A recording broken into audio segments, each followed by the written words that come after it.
రాష్ట్ర చరిత్రలోనే విషాదకర రీతిలో ఘోర పారిశ్రామిక ప్రమాదం ఉలిక్కిపడేలా చేసింది.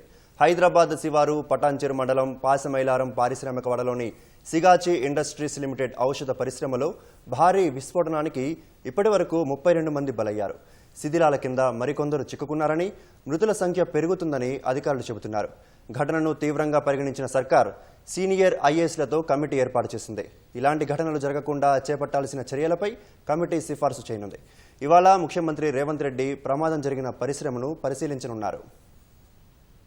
జిల్లా పటాన్చెరు మండలం పాసమైలారం పారిశ్రామిక వాడలోని సిగాచి ఔషధ పరిశ్రమలో జరిగిన పేలుడు తీవ్ర విషాదాన్ని నింపింది. ఘటన జరిగినప్పుడు ఏకంగా 700 నుంచి 800 డిగ్రీల ఉష్ణోగ్రత ఉంటుందని అంచనా వేస్తున్నారు. ఈ కారణంగానే అక్కడ పనిచేస్తున్న వారిలో 5గురు సజీవ దహనమయ్యారు. ప్రమాద తీవ్రతకు పరిశ్రమ భవనంలో 14 అంగుళాల మందంతో ఉన్న ప్లింత్ బీమ్లు సైతం విరిగి కుప్పకూలిపోవడంతో నష్ట తీవ్రత అనూహ్యంగా పెరిగింది. పరిశ్రమ vice president Ilangovan quality control విభాగం నుంచి కిందికి దిగుతున్న సమయంలోనే పేలుడు సంభవించింది. ఆ తీవ్రతకు ఆయన మృతదేహం 50 మీటర్ల దూరం వరకు ఎగిరిపడిందంటే పరిస్థితి తీవ్రతను ఊహించొచ్చు.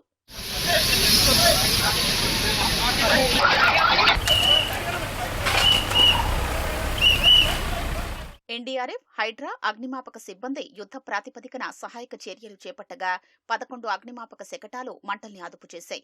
గుజరాత్ కేంద్రంగా పనిచేస్తున్న సిగాచి సంస్థకు తెలంగాణ, మహారాష్ట్రల్లో పరిశ్రమలు ఉన్నాయి. పాసమైలారం పారిశ్రామిక వాడలో దాదాపు 4 ఎకరాల విస్తీర్ణంలో ఔషధ తయారీ పరిశ్రమ ఉంది.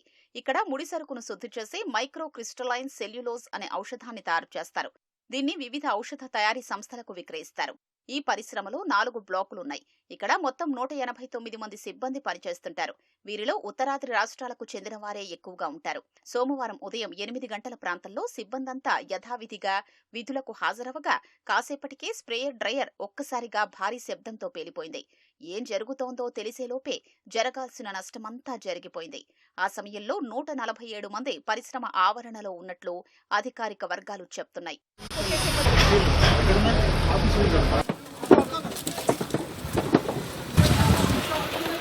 ఔషధ పరిశ్రమలో పేలుడు ప్రమాదాన్ని రేవంత్ సర్కార్ తీవ్రంగా పరిగణించింది. సీనియర్ ఐఏఎస్లతో ప్రభుత్వ కమిటీ ఏర్పాటు చేసింది.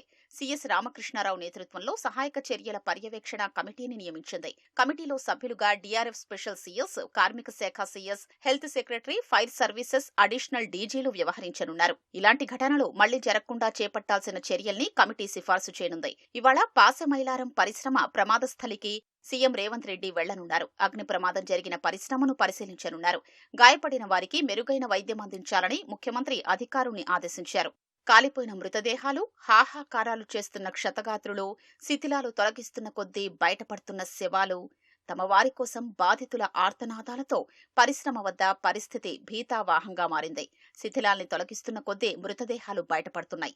మృతదేహాల్ని గుర్తుపట్టడానికి DNA పరీక్షలే దిక్కని వైద్యులు చెప్తున్నారు.